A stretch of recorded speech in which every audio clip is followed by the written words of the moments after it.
Assalamualaikum warahmatullahi wabarakatuh.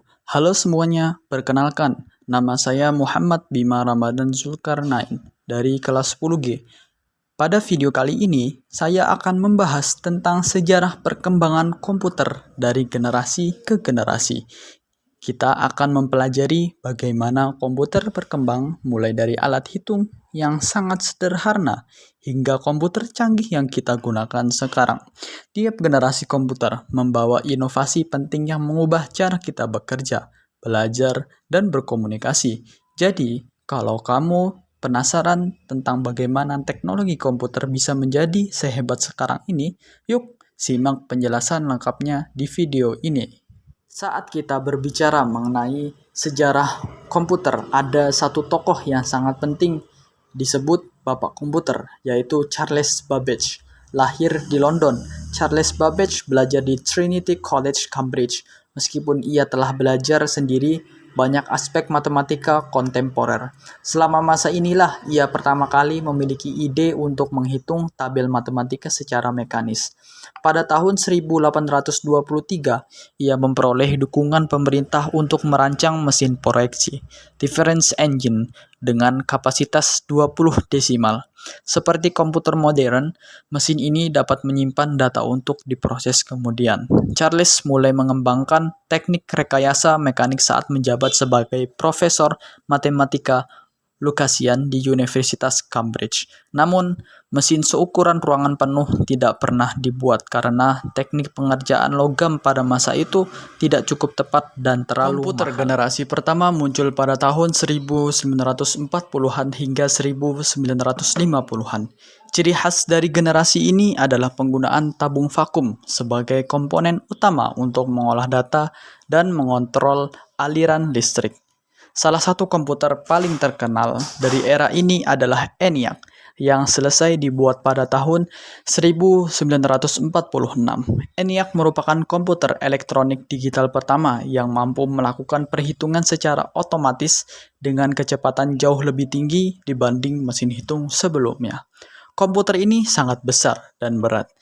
ENIAC memakan ruang sebesar sekitar 167 meter persegi, sekitar luas ruangan kelas besar, dan beratnya mencapai sekitar 30 ton.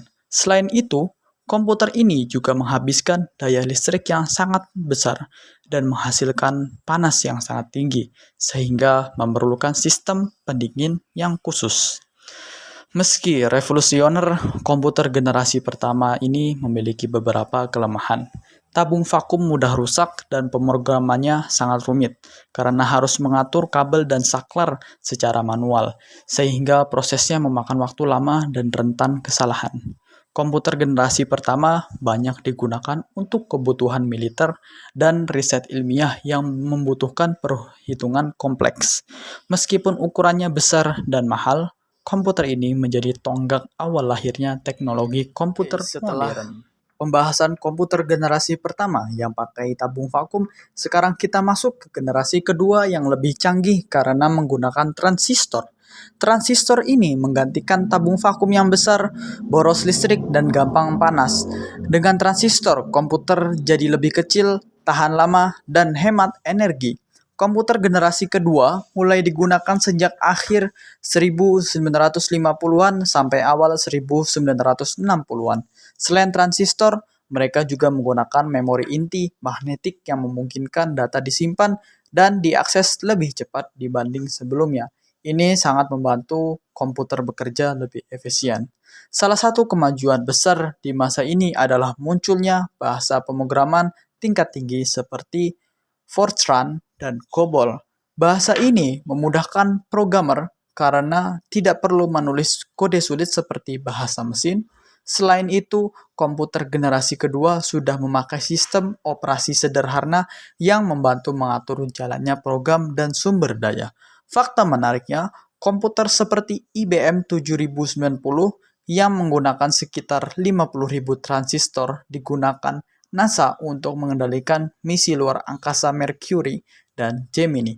Ada juga UNIVAC 2 yang terpopuler untuk bisnis dan riset ilmiah, serta Pilco Transact S2000, salah satu komputer transistor pertama untuk aplikasi ilmiah. Dari segi performa, komputer ini mampu melakukan jutaan operasi per detik, jauh lebih cepat dibanding generasi pertama. Konsumsi energi yang rendah juga membuatnya tidak mudah panas, sehingga bisa bekerja lama dan stabil. Karena kelebihan-kelebihan tersebut, komputer generasi kedua mulai banyak digunakan tidak hanya untuk riset dan militer, tapi juga bisnis, pemerintahan, dan pendidikan. Jadi era ini menjadi fondasi penting untuk komputer modern yang kita gunakan saat ini. Selanjutnya kita akan membahas mengenai perkembangan komputer pada generasi ketiga. Komputer generasi ketiga menggunakan teknologi sirkuit terintegrasi atau IC yang menggabungkan ribuan transistor dalam satu chip kecil. Teknologi ini membuat komputer lebih kecil, cepat, hemat energi, dan bisa ditempatkan di berbagai lingkungan. IC dikembangkan oleh Jack Kibble dan Robert Noyce pada akhir 1950-an, membuka jalan bagi revolusi komputer modern. Contoh terkenal dari generasi ini adalah IBM System 360 tahun 1964 yang dirancang untuk berbagai kebutuhan bisnis dan riset ilmiah dengan memori 8 KB hingga 9 MB dan mampu menjalankan jutaan instruksi per detik. IBM juga mengembangkan sistem operasi OS 360 yang efisien dan mendukung multiprogramming, serta perangkat penyimpanan IBM 2311 yang menyimpan hingga 7,25 MB data menggunakan cakram magnetik. Teknologi IC menurunkan biaya produksi dan meningkatkan keandalan komputer, membuatnya lebih terjangkau untuk perusahaan dan pemerintah. Kompatibilitas tinggi antara perangkat keras dan lunak memungkinkan pengguna mengupgrade sistem tanpa menulis ulang program, mengurangi biaya dan kompleksitas. Secara keseluruhan, generasi ketiga membuka era baru komputasi yang andal, efisien, dan mudah digunakan menjadi selanjutnya perkembangan komputer generasi keempat tahun 1971 hingga sekarang.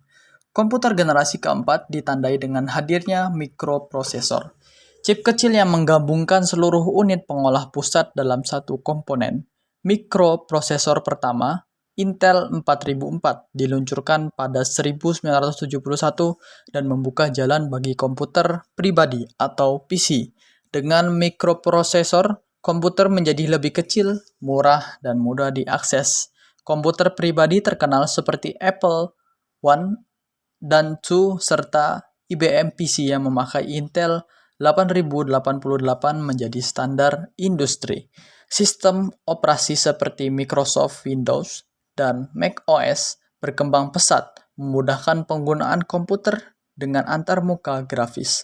Perkembangan jaringan komputer dan internet serta munculnya. Setelah kita membahas bagaimana mikroprosesor membawa revolusi besar di komputer generasi keempat, sekarang saatnya kita melangkah ke tahap berikutnya, yaitu komputer generasi kelima.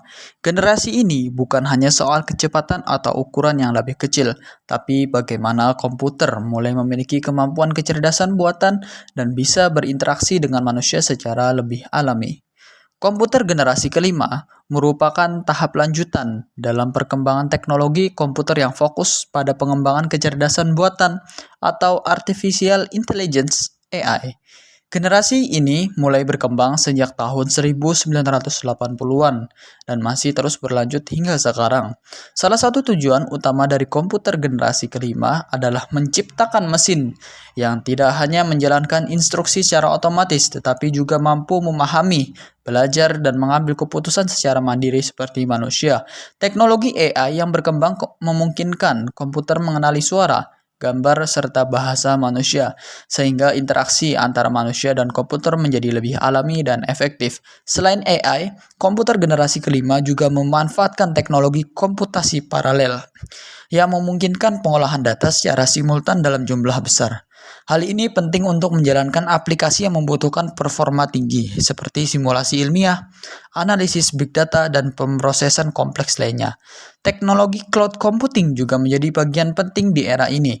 Cloud computing memungkinkan pengguna untuk menyimpan dan mengakses data serta aplikasi melalui internet tanpa harus bergantung pada perangkat keras lokal.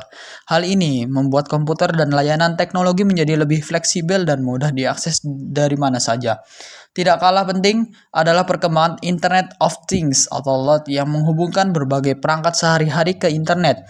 Perangkat pintar seperti rumah otomatis, kendaraan pintar, dan alat kesehatan digital dapat saling terhubung dan bekerja secara otomatis, meningkatkan kenyamanan dan efisiensi hidup manusia. Selain itu, riset di bidang komputasi kuantum mulai membuka peluang baru dalam pengolahan data dengan kecepatan yang jauh melampaui komputer klasik. Komputasi kuantum menjanjikan solusi untuk masalah-masalah rumit di bidang kriptografi, simulasi, dan optimasi. Contoh aplikasi komputer generasi kelima yang sudah umum kita temui adalah asisten virtual seperti Siri dan Alexa, sistem rekomendasi di platform streaming, pengenalan wajah pada smartphone, dan kendaraan otonom yang mampu mengemudi sendiri. Peran komputer di berbagai bidang. Pertama, bidang pendidikan. Dengan adanya komputer, mempermudah bagi pegawai administrasi sekolah untuk membuat kurikulum pengajaran, jadwal pelajaran sekolah, membuat daftar nama siswa, membuat daftar nilai siswa, membuat absensi siswa, membuat perhitungan gaji pegawai, dan membuat perencanaan pengajaran bagi guru-guru sekolah. Komputer juga membantu para pegawai serta siswa ataupun mahasiswa dalam mengakses informasi. Selanjutnya, yang kedua, bidang kesehatan. Mempermudah dokter dan perawat dalam memonitor kesehatan pasien, monitor detak jantung, aliran darah, dan memeriksa organ dalam pasien dengan sinar X. Yang ketiga, bidang militer. Penerapan komputer di bidang militer sangat luas dan mencakup berbagai aspek, mulai dari komunikasi dan pengumpulan intelijen hingga sistem persenjataan dan manajemen logistik. Teknologi komputer membantu meningkatkan efektivitas dan efisien operasi militer, serta memungkinkan pemanfaatan teknologi canggih seperti kecerdasan buatan dan perang cyber. Yang keempat, bidang ekonomi dan industri. Komputer dan teknologi informasi memiliki peran vital dalam bidang ekonomi dan industri. Di bidang ekonomi, komputer digunakan untuk berbagai keperluan seperti transaksi, pengelolaan bisnis, analisis data, dan pengambilan keputusan. Di industri, komputer digunakan untuk mengotomatisasi proses, meningkatkan efisiensi produksi, serta mengembangkan produk dan layanan baru. Terima kasih sudah menyimak perjalanan seru perkembangan komputer dari generasi ke generasi. Semoga penjelasan ini bisa membuka wawasan dan menginspirasi kita semua untuk terus mengikuti perkembangan teknologi yang semakin cepat. Ingat, teknologi saat ini ada untuk memudahkan hidup kita, tapi yang paling penting adalah bagaimana kita memanfaatkan teknologi dengan bijak. Terima kasih atas perhatiannya. Sampai jumpa di video berikutnya. Terima kasih sudah menyimak perjalanan seru perkembangan komputer dari generasi ke generasi. Semoga penjelasan ini bisa membuka wawasan dan menginspirasi kita semua untuk terus mengikuti perkembangan teknologi yang semakin cepat. Ingat, teknologi saat ini ada untuk memudahkan hidup kita, tapi yang paling penting adalah bagaimana kita memanfaatkan teknologi